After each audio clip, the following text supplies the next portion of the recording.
നിവേദ്യങ്ങളും പ്രസാദങ്ങളും എന്താണ്? നാം ശബരിമല യാത്രയ്ക്ക് തയ്യാറെടുത്ത് ഓരോ ക്ഷേത്രങ്ങളിൽ പോയി ഏറ്റവും ഒടുവിൽ ശബരിമലയിൽ നിന്നും അരവണയും അപ്പവും അടങ്ങുന്ന നിരവധി പ്രസാദങ്ങൾ നമ്മൾ സ്വീകരിക്കും. എന്താണ് വാസ്തവത്തിൽ പ്രസാദങ്ങൾ? പ്രസാദം അഥവാ നമുക്ക് കിട്ടുന്ന നിവേദ്യം എന്താണ്? പ്രസാദം വാസ്തവത്തിൽ നമ്മുടെ ഉള്ളിലുള്ള സന്തോഷത്തെ വർദ്ധിപ്പിക്കുന്നതാണ്. അത് കേവലം ആഹാരം മാത്രമല്ല, അല്ലെങ്കിൽ കഴിക്കുന്ന ഒരു പദാർത്ഥം മാത്രമല്ല. യഥാർത്ഥത്തിൽ ആഹാരവും മറ്റ് നമ്മൾ കഴിക്കുന്ന നീഹാരങ്ങളുമെല്ലാം എങ്ങനെയാണ് പ്രസാദമാക്കി മാറ്റുന്നത്? എന്താണ് പ്രസാദം എന്നതുകൊണ്ട് നമ്മൾ മനസ്സിലാക്കേണ്ടത്? നമ്മുടെ പ്രശസ്തമായ ഒരു മന്ത്രമുണ്ട് യജുർവേദത്തിൽ.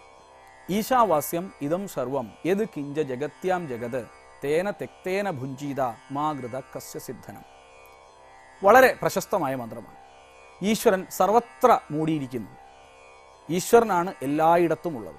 ഈശ്വരനാൽ മൂടപ്പെട്ടതാണ് ലോകം മുഴുവൻ. യത് കിഞ്ച ജഗത്യാം ജഗത്ത്, ഈ ജഗത്തിനെയും അത് മൂടിയിരിക്കുന്നു. തേന തെക്തേന ഭുഞ്ചീത, ത്യജിച്ചുകൊണ്ട് വേണം നമുക്ക് ഭുജിക്കാൻ. ഭുജിക്കാതിരിക്കണം എന്ന് പറഞ്ഞില്ല, കഴിക്കണം. എങ്ങനെയാണ് നമ്മൾ ഈ ഭോഗങ്ങളെല്ലാം ആസ്വദിക്കേണ്ടത്? ഈ ലോകത്ത് ജീവിക്കുമ്പോൾ ഈശ്വരൻ എന്ന് പറയുന്ന ഒരു സത്തയുണ്ട്. അതേപോലെ തന്നെ പ്രപഞ്ചം എന്ന് പറയുന്ന ഒരു സത്തയുണ്ട്. അതുപോലെ തന്നെയാണ് ഭക്തൻ എന്ന് പറയുന്ന സത്തയും ഉണ്ട്. അപ്പോൾ ഭക്തൻ എങ്ങനെയാണ് ഇവിടെ ജീവിക്കേണ്ടത്? തെക്തേന ഭുഞ്ചീത, ത്യജിച്ചുകൊണ്ട് ഭുജിക്കണം. കഴിക്കുന്നത് ത്യാഗബുദ്ധിയോടുകൂടി ചെയ്യണം. കേവലം ആഹാരം കഴിച്ചാൽ പോരാ. ആർക്കും കൊടുക്കാതെ കഴിക്കുന്നവൻ പാപമാണ് ഉണ്ണുന്നത് എന്ന് ഋഗ്വേദത്തിലുണ്ട്. മോഹമന്നം വിന്ദതേ എന്നാണ് തുടങ്ങുന്നത് ആ മന്ത്രം. ആർക്കും കൊടുക്കാതെ കഴിക്കുന്നവൻ പാപിയാണ്. പാപത്തെയാണ് അവർ ഉണ്ണുന്നത്. കൊടുക്കേണ്ടവർക്ക് എല്ലാവർക്കും കൊടുക്കണം. എങ്ങനെയാണ് കൊടുക്കേണ്ടത് എന്ന് പറയുകയാണ് പ്രസാദങ്ങളിലൂടെ.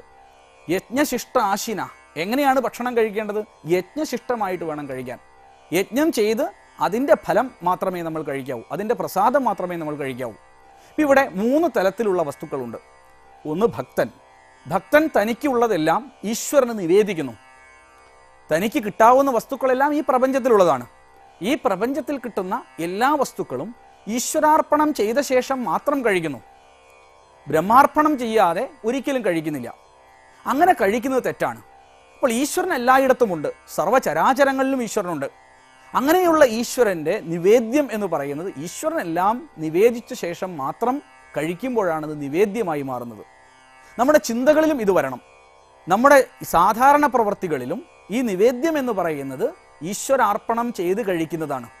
കേവലം ഈശ്വരന് മാത്രമല്ല, ഈശ്വരൻ കുടികൊള്ളുന്ന സകല ചരാചരങ്ങൾക്കും കൊടുത്ത ശേഷം കൂടി കഴിക്കുന്നതാണ് നിവേദ്യം എന്ന് വേണമെങ്കിൽ നമുക്ക് പറയാം.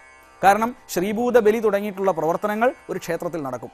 ആ ശ്രീഭൂത ബലിയിലൂടെ സർവ്വചരാചരങ്ങൾക്കും കൊടുക്കാനുള്ള ഭക്ഷണം മുഴുവൻ കൊടുത്ത്, ഈശ്വരന് കൊടുക്കാനുള്ളത് കൊടുത്ത്, അതിനുശേഷം മാത്രമാണ് ഓരോ വ്യക്തിക്കും ഒരു പ്രസാദം അഥവാ നിവേദ്യമായിട്ട് എന്തെങ്കിലും കിട്ടുന്നത്. അപ്പം അത് പായസത്തിൻ്റെ രൂപത്തിൽ വരാം, അത് അപ്പത്തിൻ്റെ രൂപത്തിൽ വരാം, മറ്റേതെങ്കിലും തരത്തിൽ പഞ്ചസാരയുടെ രൂപത്തിൽ വരാം, ഇങ്ങനെയൊക്കെ രൂപത്തിൽ വരാം.